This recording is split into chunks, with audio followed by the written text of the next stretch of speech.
Selamat datang di channel Ko Tutorial, channel yang semoga bisa membantu permasalahan kalian. Nah, di video kali ini Ko Tutorial akan beritahu kalian bagaimana cara mengganti nama di game Free Fire yang ada di HP Android, guys. Nah, langsung aja yuk ke cara yang pertama. Cara yang pertama, kalian harus klik tombol subscribe yang ada di bawah video ini yang warnanya merah. Nah, setelah itu kalian buka game Free Fire-nya. Nah, di sini kalian bisa lihat Ko Tutorial itu punya nama Coco Lemon. Nah, ini kita kalau buka Coco Lemon, namanya seperti ini, Coco Lemon.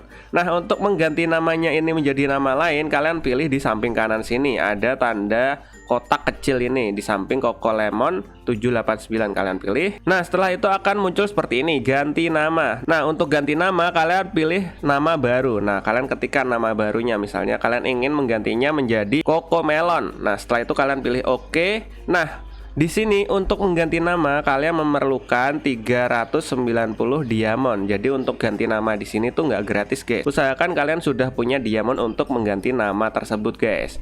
Dan di sini Ko Tutorial belum punya diamond. Mungkin Ko Tutorial bakalan isi dulu untuk ganti namanya. Dan semoga video dapat membantu kalian. See you di next video. Bye bye.